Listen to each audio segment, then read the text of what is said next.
Chapter 5. Syme had vanished. A morning came and he was missing from work. A few thoughtless people commented on his absence. On the next day, nobody mentioned him. On the third day, Winston went into the vestibule of the records department to look at the notice board. One of the notices carried a printed list of the members of the chess committee, of whom Syme had been one. It looked almost exactly as it looked before. Nothing had been crossed out, but it was one name shorter. It was enough. Syme had ceased to exist. He had never existed. The weather was baking hot. In the labyrinthine ministry, the windowless, air-conditioned rooms kept their normal temperature, but outside the pavement scorched one's feet, and the stench of the tubes at the rush hours was a horror. The preparations for Hate Week were in full swing, and the staffs of all the ministries were working overtime. Processions, meetings, military parades, lectures, waxwork displays, film shows, telescreen programs, all had to be organised. Stands had to be erected, effigies built, slogans coined, songs written, rumours circulated, and photographs faked. Julia's unit in the fiction department had been taken off the production of novels and was rushing out a series of atrocity pamphlets.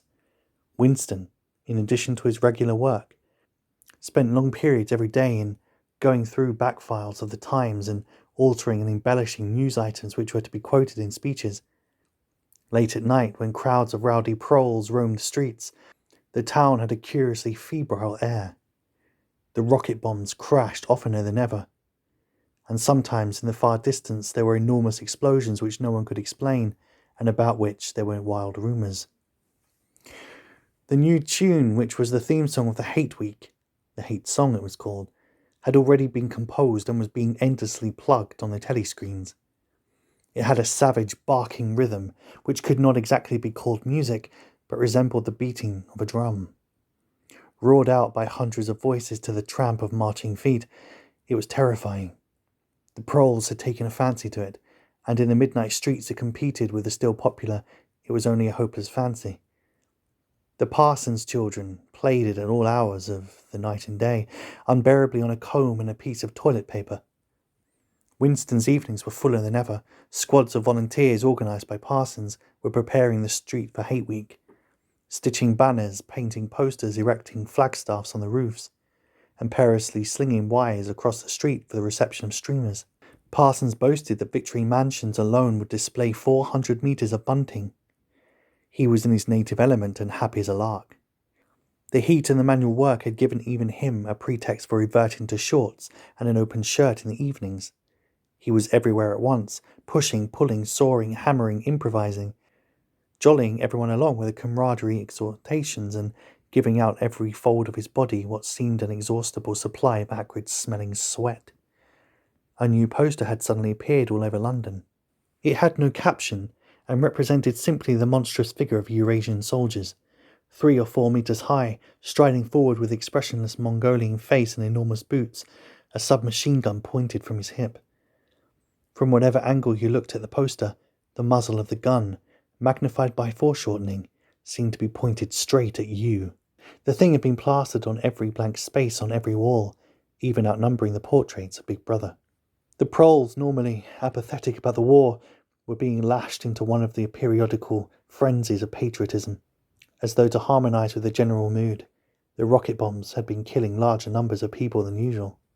One fell on a crowded film theatre in Stepney, burying several hundred victims among the ruins. The whole population of the neighbourhood turned out for a long training funeral which went on for hours and was in effect an indignation meeting. Another bomb fell on a piece of waste ground which was used as a playground, and several dozen children were blown to pieces. There were further angry demonstrations. Goldstein was burned in effigy. Hundreds of copies of the poster of the Eurasian soldier were torn down and added to the flames, and a number of shops were looted in the turmoil.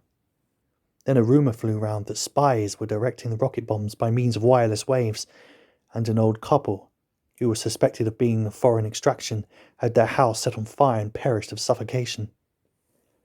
In the room over Mr. Charrington's shop, when they could get there, Julian and Winston lay side by side on a stripped bed under the open window, naked for the sake of coolness. The rat had never come back, but the bugs had multiplied hideously in the heat. It did not seem to matter. Dirty or clean, the room was paradise. As soon as they arrived, they would sprinkle everything with pepper, bought on the black market, tear off their clothes and make love with sweating bodies, then fall asleep and wake to find the bugs had rallied and were massing for a counterattack. 4, 5, 6, 7 times a day they met in the month of June. Winston had dropped his habit of drinking gin at all hours. He seemed to have lost the need for it. He had grown fatter, his varicose ulcer had subsided, leaving only a brown stain on the skin above his ankle. His fits of coughing in the early morning had stopped. The process of life had ceased to be intolerable, and he had no longer any impulse to make faces at the telescreen or shout curses at the top of his voice. Now that they had a secure hiding place, almost a home, it did not even seem a hardship that they could only meet infrequently, and for a couple of hours at a time. What mattered was that the room over the junk shop should exist. To know that it was there, inviolate, was almost the same as being in it. The room was a world, a pocket of the past where extinct animals could walk. Mr. Charrington, thought Winston, was another extinct animal. He usually stopped to talk with Mr. Charrington for a few minutes on his way upstairs. The old man seemed seldom or never to go out of doors, and on the other hand to have almost no customers. He led a ghost-like existence between the tiny dark shop and an even tinier back kitchen where he prepared his meals and which contained, among other things, an unbelievably ancient gramophone with an enormous horn.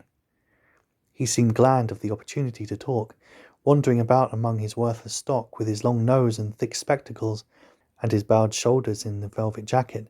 He had always vaguely the air of being a collector rather than a tradesman. With a sort of faded enthusiasm he would finger this scrap of rubbish or that. A china bottle stopper, the painted lid of a broken snuff box, a pinchbeck locket containing a strand of some long-dead baby's hair, never asking that Winston should buy it, merely that he should admire it. To talk to him was like listening to the tinkling of a worn-out musical box.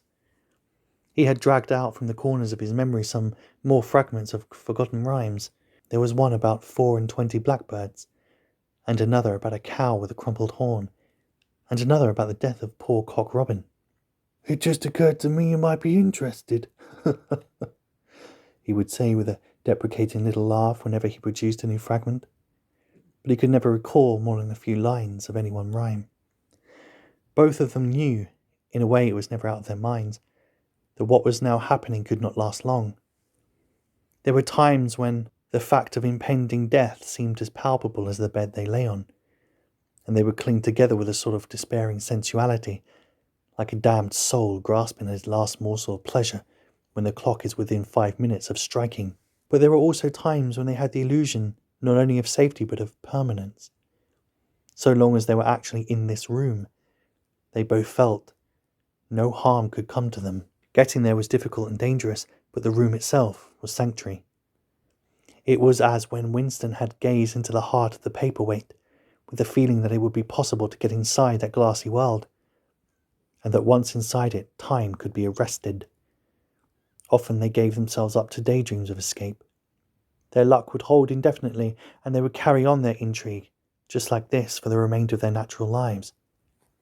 Or Catherine would die, and by subtle manoeuvrings, Winston and Julia would succeed in getting married. Or they would commit suicide together, or they would disappear, alter themselves out of recognition, learn to speak with proletarian accents, get jobs in a factory and live out their lives undetected in a back street. It was all nonsense, as they both knew. In reality, there was no escape. Even the one plan that was practicable, suicide, they had no intention of carrying out. To hang on from day to day and from week to week, spinning out a presence that had no future, seemed an unconquerable instinct, just as one's lungs will always draw the next breath so long as there is air available. Sometimes, too, they talked of engaging in active rebelling against the party, but with no notion of how to take the first step. Even if the fabulous brotherhood was a reality, there still remained the difficulty of finding one's way into it. He told her of the strange intimacy that existed between himself and O'Brien, and of the impulse he sometimes felt simply to walk into O'Brien's presence, announce that he was the enemy of the party and demand his help. Curiously enough, this did not strike her as an impossibly rash thing to do. She was used to judging people by their faces, and it seemed natural to her that Winston should believe O'Brien to be trustworthy on the strength of a single flash of the eyes. Moreover, she took it for granted that everyone, or nearly everyone, secretly hated the party and would break the rules if he thought it safe to do so. But she refused to believe that widespread, organised opposition existed, or could exist. The tales about Goldstein and his underground army, she said, were simply a lot of rubbish which the party had invented for its own purposes, and which you had to pretend to believe in. Times beyond number, at party rallies and spontaneous demonstrations, she had shouted at the top of her voice for the execution of people whose names she had never heard before, and in whose supposed crimes she had not the faintest belief. When public trials were happening, she had taken her place in the detachments from the Youth League, who surrounded the courts from morning to night, chanting at intervals, "Death to the traitors!" During the 2 minutes hate, she always excelled all others in shouting insults at Goldstein. Yet she had only the dimmest idea of who Goldstein was and what doctrines he was supposed to represent. She had grown up since the Revolution and was too young to remember the ideological battles of the 50s and 60s. Such a thing as an independent political movement was outside her imagination, and in any case the party was invincible. It would always exist, and it would always be the same. You could only rebel against it by secret disobedience, or at most by isolated acts of violence such as killing somebody or blowing something up. In some ways she was far more acute than Winston, and far less susceptible to party propaganda. Once when he happened in some connection to mention the war against Eurasia, she startled him by saying casually that in her opinion the war was not happening. The rocket bombs which fell daily on London were probably fired by the government of Oceania itself, just to keep the people frightened. This was an idea that had literally never occurred to him. She also stirred a sort of envy in him by telling him that during the 2 minutes hate her great difficulty was to avoid bursting out laughing. But she only questioned the teachings of the party when they in some way touched upon her own life. Often she was ready to accept the official mythology simply because the difference between truth and falsehood did not seem important to her.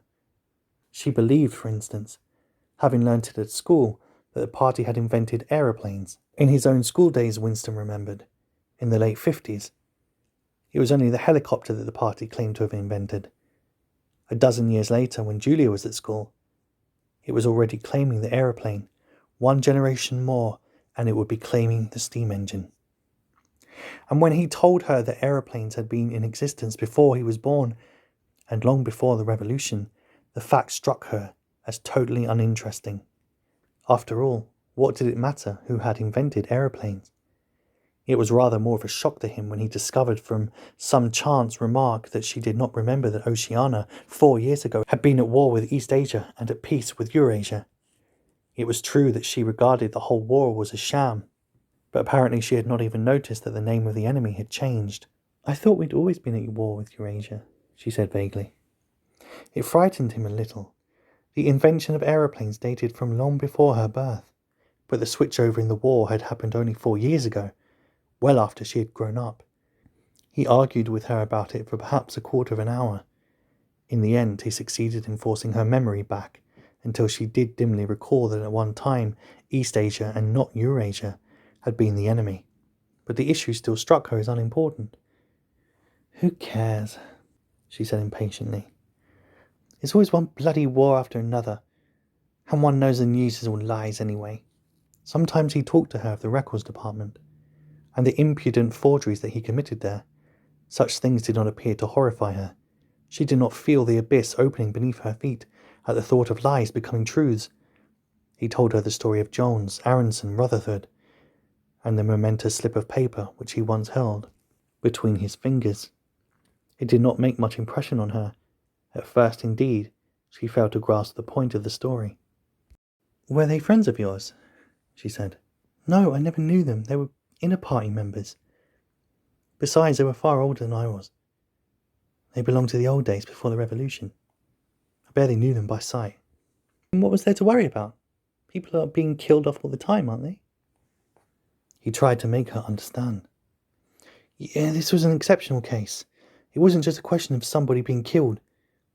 Do you realise that the past, starting from yesterday, had been actually abolished?